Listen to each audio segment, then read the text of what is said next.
ഇനി മറ്റൊരു വാർത്തയിലേക്ക് പോകാം. കത്വ ഉന്നാവോ ഫണ്ട് തട്ടിപ്പ് കേസിൽ PK ഫിറോസിനും CK സുബൈറിനും ജാമ്യം. കുന്നമംഗലം ജുഡീഷ്യൽ മജിസ്ട്രേറ്റ് കോടതിയിൽ കീഴടങ്ങിയ ഇരുവർക്കും ജാമ്യം നൽകുകയായിരുന്നു. കഴിഞ്ഞ ദിവസം കുന്നമംഗലം കോടതി അറസ്റ്റ് വാറണ്ട് പുറപ്പെടുവിച്ചിരുന്നു. ദീപക് മലേമ നൽകും കൂടുതൽ വിവരങ്ങൾ. ദീപക് മലേമ, ഏറെ ചർച്ചയായ കേസാണ്. ഇപ്പോൾ ജാമ്യം ലഭിച്ചിരിക്കുന്നു. എന്തൊക്കെയാണ് വിവരങ്ങൾ?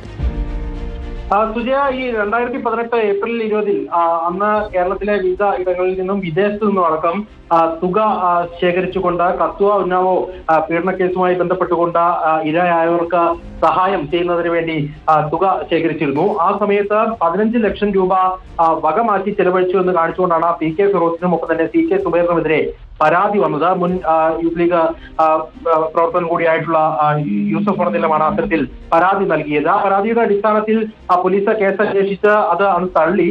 പക്ഷേ ആ കേസ് വീണ്ടും അന്വേഷിക്കണം എന്നുള്ള ആവശ്യവുമായിട്ട് മുൻ യൂത്ത് ലീഗ് നേതാവ് യൂസഫ് ഫർദിലം കോടതിയിൽ സ്വകാര്യ ന്യായം ഫയൽ ചെയ്തിരുന്നു. അതിൽ പക്ഷേ ഹാജരാക്കാൻ PK ഫിറോസും സുബൈറും തയ്യാറായിരുന്നില്ല. 2 തവണ ഹാജരാകുന്നതിനെ തുടർന്നാണ് ഇന്നലെ Kunnamangalam judicial first class magistrate കോടതി അറസ്റ്റ് വാറണ്ട് പുറപ്പെടുവിച്ചത്.